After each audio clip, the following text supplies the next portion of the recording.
ایک دفعہ کا ذکر ہے کہ ایک بطخ دریا کے کنارے رہتی تھی کیونکہ اس کا نر مر چکا تھا۔ وہ بیچاری ہمیشہ بیمار رہتی تھی۔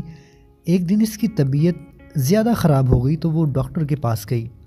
ڈاکٹر نے اسے بتایا کہ تمہاری بیماری ایسی ہے کہ تم جلد مر جاؤ گی۔ اسے یہ سن کر صدمہ ہوا کیونکہ اس کے پاس ایک انڈا تھا۔ اسے ڈر لگا کہ اگر میں مر گئی تو اس انڈے کا کیا ہوگا جس کے خول سے جلد ہی بچہ نکلنے والا تھا، اور پھر اس بچے کو کون سنبھالے گا۔ لہٰذا وہ اپنے سب دوستوں کے پاس گئی جو جنگل میں رہتے تھے۔ اس نے اپنے دوستوں کو اپنی ساری کہانی سنائی، لیکن انہوں نے مدد کرنے سے انکار کر دیا۔ بیچاری بطخ نے ان کی کافی منتیں کی کہ خدا کے لیے تم لوگ مرنے کے بعد میرے بچے کو اپنا سایہ دینا، لیکن کسی نے ان کی بات نہیں مانی۔ بیچاری بطخ بھی کیا کرتی؟ اس کے ذہن میں خیال آیا، کیوں نہ میں اپنے بھائی مرغے کے پاس جاؤں، وہ ضرور میری مدد کرے گا۔ لہٰذا وہ مرغے کے پاس گئی اور اسے سارا قصہ سنایا۔ مرغ بھائی، آپ میرے بچے کے ماموں جیسے ہو، پلیز آپ ہی میرے بچے کو اپنا سایہ دینا۔ مرغا بولا، میں تمہارے بچے کو رکھ لیتا، لیکن میری بیگم مرغی یہ بات نہیں مانے گی، لہٰذا مجھے بڑے افسوس سے یہ کہنا پڑ رہا ہے کہ میں یہ کام نہیں کر سکتا، لہٰذا تم مجھے معاف کر دینا۔ بطخ ادھر سے مایوس ہو کر اپنے گھر واپس آ گئی اور سوچنا شروع کر دیا کہ اب کیا کیا جائے۔ اچانک اس کے ذہن میں ایک ترکیب آئی اور اس نے موقع ڈھونڈ کر یہ کام انجام دے دیا اور خود جا کر ایک درخت کے کنارے بیٹھ گئی۔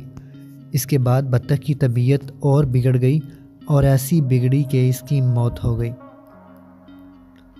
جب مرغی کے بچے انڈوں سے باہر نکلے تو ان میں ایک بطخ کا بچہ بھی تھا۔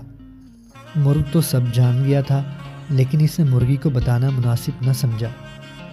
مرغی نے کافی شور شرابہ کیا اور بولی، میرے بچوں کے ساتھ یہ بطخ کا بچہ نہیں رہے گا۔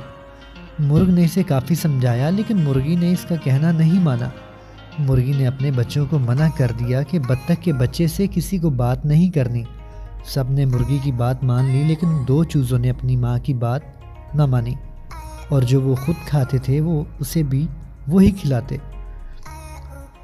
مرغی کو بطخ کے بچے سے سخت نفرت تھی، وہ اسے دیکھنا بھی پسند نہیں کرتی تھی۔ ایک دن مرغی کے ذہن میں خیال آیا کہ ہم سب مل کر دریا کے کنارے سیر کو جائیں گے، ہم واپس آ جائیں گے اور بطخ کے بچے کو وہیں چھوڑ آئیں گے، اسی طرح اس سے ہماری جان چھوٹ جائے گی۔